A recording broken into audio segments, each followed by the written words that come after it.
അല്ല, സ്ഥാപിക്കാൻ ശ്രമിക്കുകയല്ല. നമ്മളൊരു കോമൺ സെൻസ് എന്ന് പറയുന്നത് നമ്മളെ സാധാരണക്കാരായ എല്ലാ മനുഷ്യർക്കുള്ളതാണ്. ഒരു നിലക്കും യോജിക്കാതെ ഇപ്പം ഞാൻ കാണിച്ചു ആ മുറിച്ച കമ്പിയുടെ രൂപം. പോലീസ് പറയുന്ന എന്താ പറയുക, ആക്സോ ബ്ലേഡിൻ്റെ ശേഷി എത്രയാണ്? 1000 ആക്സോ ബ്ലേഡ് ഉണ്ടെങ്കിലും ആ റോഡ് മുറിക്കാൻ കഴിയില്ല എന്ന് ഈ ഇരുമ്പ് ജോലി ചെയ്യുന്ന ഇൻഡസ്ട്രിയൽ വർക്കേഴ്സ് കൃത്യമായി അത് സാക്ഷ്യപ്പെടുത്തുന്നുണ്ട്. അത് നിങ്ങൾക്കും അന്വേഷിക്കാവുന്നതാണ്. ഇനി അത് മുറിച്ചാൽ തന്നെ അത് വളക്കാൻ ഒരു വ്യക്തിക്കോ 2 വ്യക്തികൾക്കോ 4 വ്യക്തികൾക്കോ സാധ്യമല്ല. അതാണ് രണ്ടാമത്തെ വിഷയം.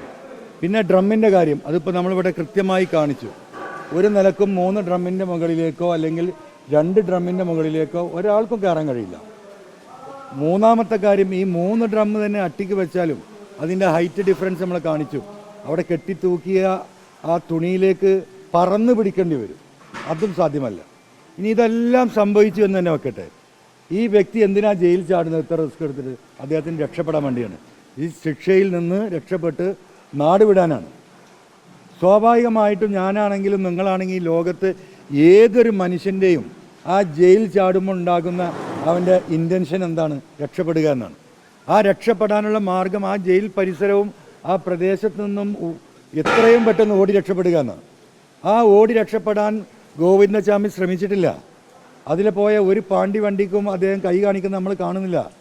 ആ കാണിക്കുന്ന ടി-വിയിൽ CCTV സുഖമായിട്ട് നടന്നു പോകുന്നതാണ് നമ്മൾ കാണുന്നത്. ഏതെങ്കിലും ഒരു ലോറിയിൽ കയറി അദ്ദേഹത്തിന് പോകാം. ഇനിയിപ്പോൾ അതുമല്ലെങ്കിൽ അദ്ദേഹത്തിൻ്റെ സ്ഥിരമായിട്ടുള്ള യാത്ര ട്രെയിനായിരുന്നു. ട്രെയിനിൽ വെച്ചിട്ടാണ് ഈ ക്രിമിനൽ ആക്ടിവിറ്റി മുഴുവൻ നടത്തിയിട്ടുള്ളത്. അരമണിക്കൂർ നടന്നിട്ട് റെയിൽവേ സ്റ്റേഷനിലെത്തും. 15 മിനിറ്റ് നടന്നാൽ റെയിൽവേ ട്രാക്കിലെത്തും.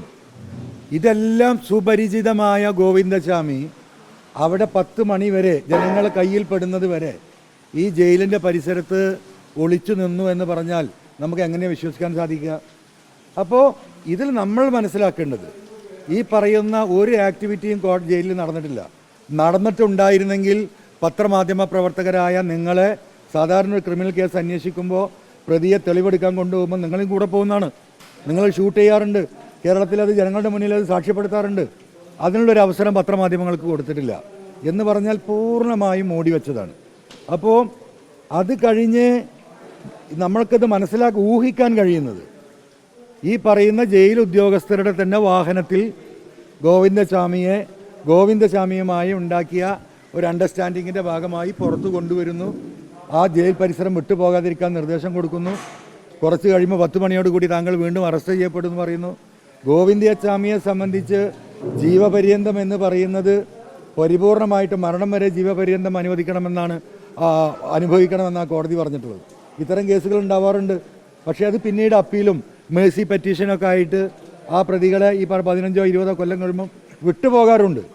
അങ്ങനെ ഒരു ഓഫർ ഈ പറയുന്ന ഗോവിന്ദചാമിയെ പറഞ്ഞ് ധരിപ്പിച്ച് ഈ നാടകത്തിന് കൂട്ടുനിൽക്കണം എന്നതാണ് ഉദ്ദേശിച്ചതെങ്കിൽ പുറത്തു കൊണ്ടുവന്ന് ഞാൻ ഈ പറയുന്ന കേരളം ചർച്ച ചെയ്തുകൊണ്ടിരുന്ന VS ചർച്ച കേരളത്തിലെ രാഷ്ട്രീയ മണ്ഡലത്തിൽ തന്നെ മാറ്റി. എന്തുകൊണ്ട് ഗോവിന്ദചാമി, എന്തുകൊണ്ടാണ് ഒരു മലയാളി പ്രതിയെ എങ്ങനെ ഉപയോഗിക്കാൻ അതിനുള്ള ധൈര്യം ഉണ്ടാവില്ല? അപ്പോൾ ഇതൊക്കെ ഇനിയിപ്പോൾ അന്വേഷിക്കാൻ പോകുന്ന അന്വേഷണ ഉദ്യോഗസ്ഥർ അന്വേഷണം നടത്തേണ്ടതാണ്. ഏറ്റവും ചുരുങ്ങിയത് മുഖ്യമന്ത്രി ഈ പറയുന്ന രീതിയിൽ എങ്ങനെയാണ് ഈ പറയുന്ന ഗോവിന്ദചാമി ഈ പ്രവൃത്തി നടത്തിയത് എന്ന് കേരളത്തിലെ ജനങ്ങളെ ബോധ്യപ്പെടുത്തേണ്ടതുണ്ട്.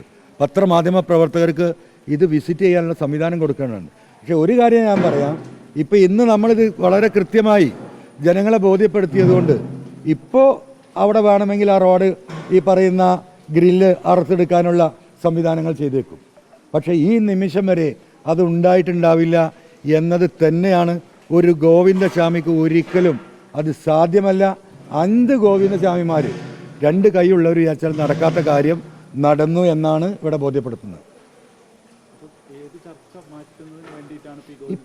ഇപ്പോൾ VSൻ്റെ ചർച്ച കേരളത്തിലെ രാഷ്ട്രീയ മണ്ഡലത്തിൽ വലിയ ചർച്ചയായതാണല്ലോ.